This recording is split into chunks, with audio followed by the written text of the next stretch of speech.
নমস্কাৰ বাইদেউ। নমস্কাৰ। আচ্ছা, আজি আপোনাক আমাৰ এই মঞ্চলৈ মাতিছোঁ যে আমাৰ ঘৰত থকা যে দাদাজনৰ তেওঁৰ ত উচ্চাৰণটো নহয়, কাৰণটো কি আপুনি ক'ব পাৰিব নেকি? কওকচোন। অঁ, দাঁতটো ক্ষয় গ'লে কি হয়নো?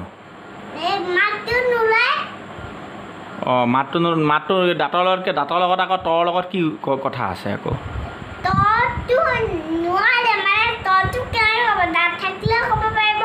যেনে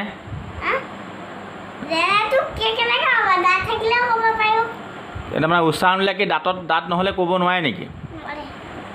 এতিয়া আপুনি ক'ব পাৰে নাই তটো উচ্চাৰণ? কেনেকৈ চাওঁ?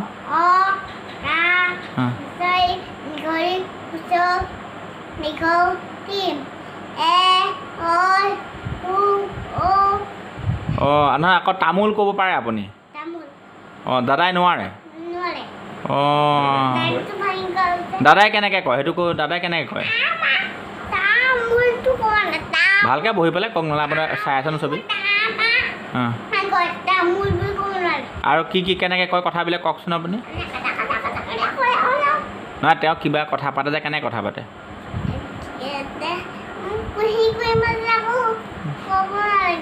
কি তটো কেনেকৈ ক'ব নোৱাৰে? কেনেকৈ উদাহৰণ যে?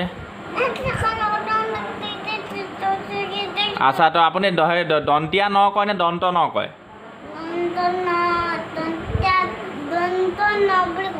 হয় নেকি? আকৌ কি কয় আপোনাৰ মূৰ্ধন্য ন কয় নে মূৰ্ধনীয়া ন বুলি কয়? ন বুলি কয়। অঁ, দন্ত নটো কি দাঁত লাগে নালাগে?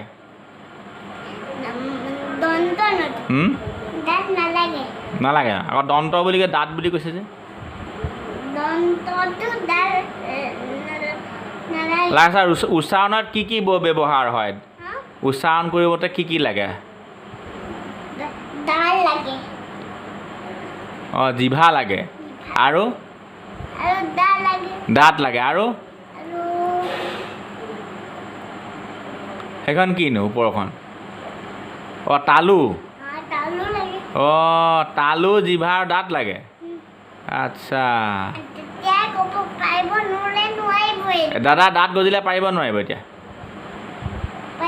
পাৰিব। অঁ, আপোনাৰ দাঁত সৰিছে নেকি? নাই সৰা ন? অঁ, দাঁত পূৰা আছে। আচ্ছা। তো ঠিক আছে, আজি সাক্ষাৎকাৰটো আমি ইমানে ৰাখিছোঁ।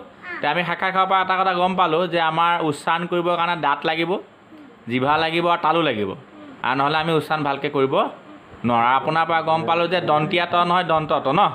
ধন্যবাদ। আপোনাৰ নামটো নক'লে আপুনি? আৰু ভাল নামটো? ইনাক্ষী। ধন্যবাদ।